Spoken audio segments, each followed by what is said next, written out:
Hello friends, this is Harvinder Singh and welcome to the YouTube channel support for education. ਅਤੇ ਇਸ video ਵਿੱਚ ਅਸੀਂ ਕਰਾਂਗੇ PSCB ਇੰਗਲਿਸ਼ ਕਲਾਸ 11th ਦਾ ਫਸਟ ਚੈਪਟਰ, ਜਿਸ ਦਾ ਨਾਮ ਹੈ ਜੈਂਡਰ ਬਾਇਸ, ਜਿਸ ਦੇ ਆਥਰ ਹਨ ਸੁਧਾ ਮੂਰਤੀ ਜੀ। ਦੋਸਤੋ, ਜੈਂਡਰ ਦਾ ਅਰਥ ਆਪ ਸਾਰਿਆਂ ਨੂੰ ਪਤਾ ਹੀ ਹੈ ਵੀ ਕੁੜੀ ਜਾਂ ਮੁੰਡਾ, ਤੇ ਬਾਇਸ ਦਾ ਅਰਥ ਹੁੰਦਾ ਡਿਸਕ੍ਰਿਮੀਨੇਸ਼ਨ, ਵਿਤਕਰਾ।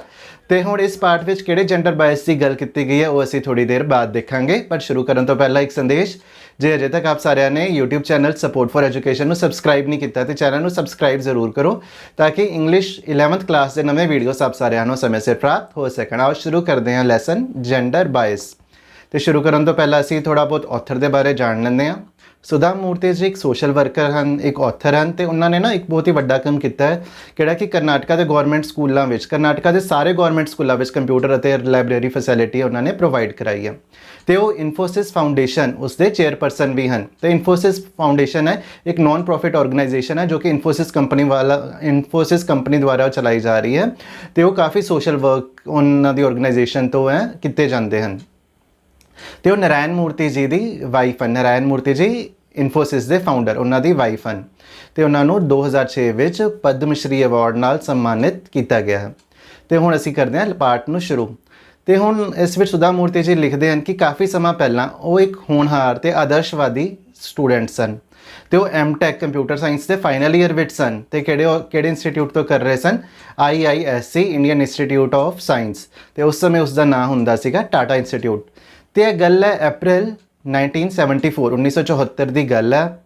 ਤੇ ਜਦੋਂ ਇਹ post graduate M.Tech computer science ਵਿੱਚ ਕਰ ਰਹੇ ਸੀਗੇ, ਤਾਂ ਉਹ ਇਕੱਲੀ ਕੁੜੀ ਸੀਗੇ। ਮਤਲਬ ਕਿ ਕਲਾਸ ਵਿੱਚ ਜਿੰਨੇ ਵੀ ਸਟੂਡੈਂਟਸ ਇਹ ਵਾਲਾ ਕੋਰਸ ਕਰ ਰਹੇ ਸੀਗੇ, ਤੇ ਉਹ ਇਕੱਲੀ ਕੁੜੀ ਸੀਗੀ।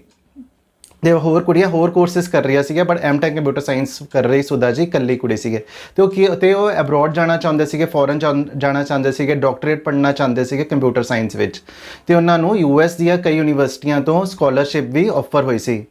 ਤੇ ਹੁਣ ਇੱਕ ਦਿਨ ਉਹਨਾਂ ਨੇ ਕੀ ਦੇਖਿਆ ਕਿ ਉਹਨਾਂ ਨੇ ਦੇਖਿਆ ਕਿ ਕੈਂਪਸ ਵਿੱਚ ਨੋਟਿਸ ਬੋਰਡ 'ਤੇ ਇੱਕ ਐਡਵਰਟਾਈਜ਼ਮੈਂਟ ਲੱਗੀ ਹੋਈ ਹੈ ਜੌਬ ਰਿਕੁਆਇਰਮੈਂਟ ਦੀ। ਤੇ ਉਹ ਲੱਗੀ ਹੋਈ ਸੀਗੀ ਟੈਲਕੋ ਕੰਪਨੀ ਦੁਆਰਾ। ਤੇ ਉਸ ਸਮੇਂ ਨਾਂ ਹੁੰਦਾ ਸੀਗਾ ਟੈਲਕੋ ਕੰਪਨੀ, ਤੇ ਅੱਜ ਕੱਲ੍ਹ ਉਸਦਾ ਨਾਂ ਹੈ ਟਾਟਾ ਮੋਟਰਸ। ਤੇ ਜੌਬ ਰਿਕੁਆਇਰਮੈਂਟ ਐਡ ਸੀਗੇ, ਤੇ ਉਸ ਵਿੱਚ ਲਿਖਿਆ ਸੀਗਾ ਵੀ ਸਾਨੂੰ ਟੈਲਕੋ ਕੰਪਨੀ ਵਿੱਚ ਯੰਗ, ਬ੍ਰਾਈਟ ਤੇ ਹਾਰਡ ਵਰਕਿੰਗ ਇੰਜੀਨੀਅਰਸ ਚਾਹੀਦੇ ਨੇ। ਤੇ ਐਂਡ ਵਿੱਚ ਇਹ ਲਿਖਿਆ ਸੀਗਾ ਕਿ ਵੀ lady candidates need not apply, ਵੀ ਕੁੜੀਆਂ ਅਪਲਾਈ ਨਾ ਕਰਨ। ਤੇ ਹੁਣ ਚੈਪਟਰ ਦਾ ਨਾਮ ਵੀ ਹੈ ਜੈਂਡਰ ਬਾਇਸ, ਤੇ ਕੁੜੀਆਂ ਨਾਲ ਵਿਤਕਰਾ। ਤੇ ਸੁਧਾ ਨੂੰ ਇਹ ਗੱਲ ਚੰਗੀ ਨਹੀਂ ਲੱਗੀ, ਤੇ ਉਹ ਇਸ ਜੈਂਡਰ ਡਿਸਕ੍ਰਿਮੀਨੇਸ਼ਨ ਦੇ ਅਗੇਂਸਟ ਸੀਗੀ। ਤੇ ਉਹਨਾਂ ਨੇ ਇਹ ਸੋਚਿਆ ਕਿ ਇੱਕ ਪੋਸਟ ਕਾਰਡ ਲਿਖੇਗੀ ਟੈਲਕੋ ਦੇ ਹੈੱਡ ਨੂੰ। ਤੇ ਟੈਲਕੋ ਦਾ ਹੈੱਡ ਉਸ ਸਮੇਂ ਸੀਗਾ ਚੇਅਰਮੈਨ ਸੁਮੰਤ ਮੂਲਗਾਓਕਰ। ਤੇ ਸੁਮੰਤ ਮੂਲਗਾਓਕਰ ਸੀਗਾ ਟੈਲਕੋ ਦਾ ਚੇਅਰਮੈਨ। ਪਰ ਉਹਨੂੰ ਇਹ ਪਤਾ ਸੀਗਾ, ਸੁਧਾ ਨੂੰ ਇਹ ਪਤਾ ਨਹੀਂ ਸੀਗਾ। ਉਸਨੂੰ ਇਹ ਪਤਾ ਸੀਗਾ ਵੀ ਟਾਟਾ ਦੀ ਕੰਪਨੀ ਹੈ, ਤੇ ਟਾਟਾ ਦਾ ਹੈੱਡ ਹੈ JRD ਟਾਟਾ। ਤੇ ਸੁਧਾ ਨੇ JRD ਟਾਟਾ ਨੂੰ ਇੱਕ ਪੋਸਟ ਕਾਰਡ ਲਿਖ ਦਿੱਤਾ against the discrimination on the basis of gender, ਵੀ ਕੁੜੀਆਂ ਨਾਲ ਜਿਹੜਾ ਵਿਤਕਰਾ ਹੋ ਰਿਹਾ ਉਸ ਦੇ ਅਗੇਂਸਟ ਉਹਨਾਂ ਨੇ JRD ਟਾਟਾ ਜੀ ਨੂੰ ਇੱਕ ਪੋਸਟ ਕਾਰਡ ਲਿਖ ਦਿੱਤਾ। ਤੇ ਉਹ ਪੋਸਟ ਕਾਰਡ ਲਿਖਣ ਤੋਂ ਬਾਅਦ ਉਹ ਭੁੱਲ ਗਈ। ਤੇ 10 ਦਿਨ ਬਾਅਦ ਉਸਨੂੰ ਟੈਲੀਗ੍ਰਾਮ ਆਇਆ ਕਿ ਸੁਧਾ ਜੀ ਨੂੰ ਕੰਪਨੀ ਦੇ ਖਰਚੇ 'ਤੇ ਪੂਨੇ ਬੁਲਾਇਆ ਜਾ ਰਿਹਾ ਇੰਟਰਵਿਊ ਦੇ ਲਈ। ਤੇ ਉਹਨਾਂ ਨੂੰ ਪਤਾ ਸੀਗਾ ਕਿ ਸਿਲੈਕਸ਼ਨ ਤੇ ਉਹਨਾਂ ਦੀ ਹੋਣੀ ਨਹੀਂ। ਉਹਨਾਂ ਨੂੰ ਇਹ ਲੱਗਿਆ ਵੀ ਮੇਰੀ ਸਿਲੈਕਸ਼ਨ ਤੇ ਹੋਣੀ ਨਹੀਂ, ਪਰ ਮੈਂ ਪੂਨੇ ਘੁੰਮ ਆਉਂਦੀ ਹਾਂ। ਤੇ ਸਹੇਲੀਆਂ ਨੇ ਕਿਹਾ ਕਿ ਸਾਡੇ ਲਈ ਨਾ ਸਾੜੀਆਂ ਲੈਂਦੀਆਂ, ਤੇ 30 ਰੁਪਏ ਜਿਹਨੂੰ ਵੀ ਸਾੜੀਆਂ ਚਾਹੀਦੀਆਂ ਸੀਗਾ ਉਸਨੇ 30 ਰੁਪਏ ਦੇ ਦਿੱਤੇ ਵੀ ਸਾਡੇ ਲਈ ਪੂਨੇ ਦੀ ਸਾੜੀਆਂ ਲੈਂਦੀਆਂ ਸੀ।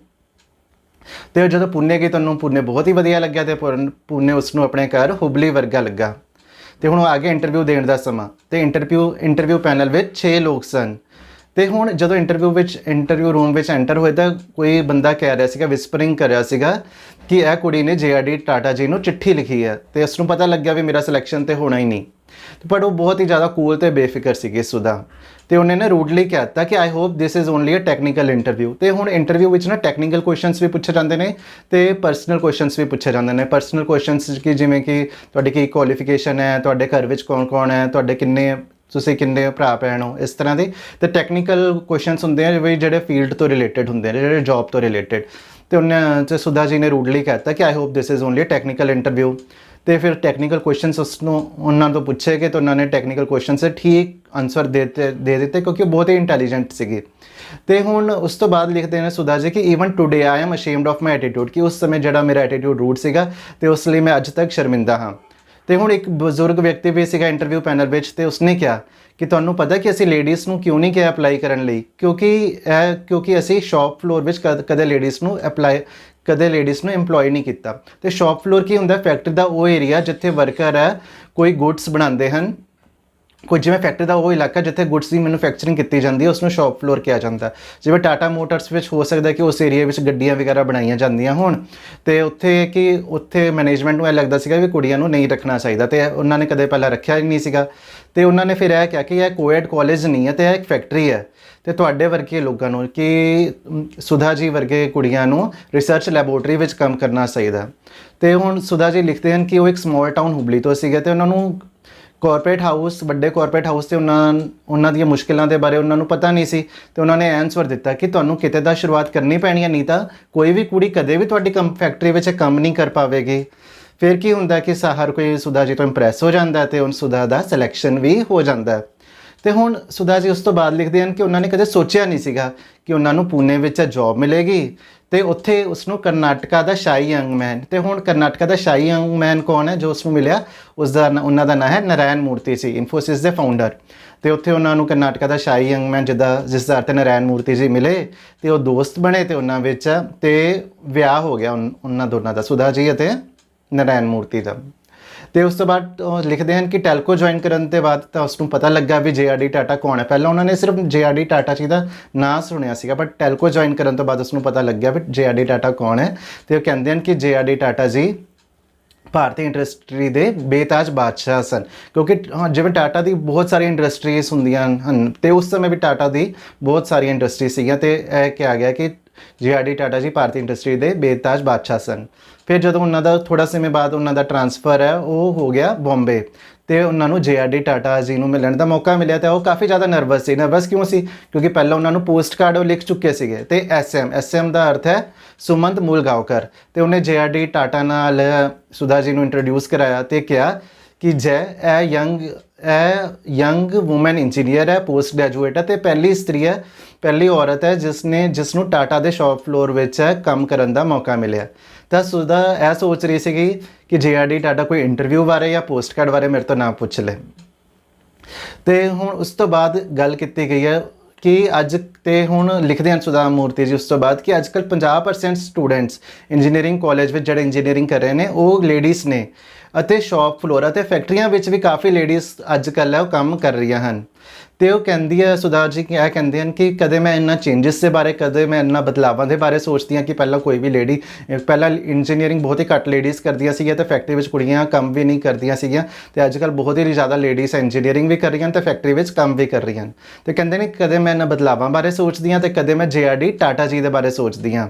ਤੇ ਜੇ JRD ਟਾਟਾ ਜੀ ਅੱਜ ਜਿਉਂਦੇ ਹੁੰਦੇ ਤਾਂ ਉਹ ਇਹ ਦੇਖਦੇ ਵੀ ਉਹਨਾਂ ਦੀ ਕੰਪਨੀ ਹੈ ਕਿੰਨੀ ਵੱਡੀ ਹੋ ਗਈ, ਟਾਟਾ ਮੋਟਰਸ ਕਿੰਨੀ ਵੱਡੀ ਹੋ ਗਈ ਹੈ, ਅਤੇ ਇਸ ਗੱਲ ਨੂੰ ਉਹ ਪੂਰੇ ਦਿਲ ਨਾਲ ਹੋਲ ਹਾਰਟedly ਇੰਜੋਏ ਵੀ ਕਰਦੇ। ਤੇ ਦੋਸਤੋ ਇਹ ਸੀਗਾ ਪਾਠ ਜੈਂਡਰ ਬਾਇਸ ਸੁਧਾ ਮੂਰਤੀ ਜੀ ਦੁਆਰਾ ਲਿਖਿਆ ਗਿਆ। ਮੈਨੂੰ ਪੂਰੀ ਉਮੀਦ ਹੈ ਕਿ ਆਪ ਸਾਰਿਆਂ ਨੂੰ ਇਹ ਪਾਠ ਬਹੁਤ ਹੀ ਚੰਗੀ ਤਰ੍ਹਾਂ ਸਮਝ ਆ ਗਿਆ ਹੋਣਾ, ਤੇ ਇਸ ਪਾਠ ਦੀ ਅਸੀਂ ਹੋਰ ਵੀ ਵੀਡੀਓਜ਼ ਬਣਾਈਆਂ ਹਨ ਜਿਸ ਵਿੱਚ ਸ਼ਾਰਟ ਅਤੇ ਲੌਂਗ ਕੁਐਸਚਨ ਆਨਸਰ ਸ਼ਾਮਲ ਹਨ, ਜਿਨ੍ਹਾਂ ਦੇ ਲਿੰਕ ਥੱਲੇ ਡਿਸਕ੍ਰਿਪਸ਼ਨ ਬਾਕਸ ਵਿੱਚ ਵੀ ਦਿੱਤੇ ਗਏ ਹਨ, ਅਤੇ ਬਹੁਤ ਹੀ ਜਲਦ ਆਪ ਸਾਰਿਆਂ ਦੀ ਸਕਰੀਨ ਦੇ ਸਾਹਮਣੇ ਵੀ ਆ ਜਾਣਗੇ। ਤੇ ਆਪ ਸਾਰੇ ਵਿਦਿਆਰਥੀ ਪਾਠ ਦੀ ਪੂਰੀ ਤਰ੍ਹਾਂ ਤਿਆਰੀ ਲਈ ਉਹਨਾਂ ਵੀਡੀਓਜ਼ ਨੂੰ ਵੀ ਜ਼ਰੂਰ ਦੇਖਣਾ।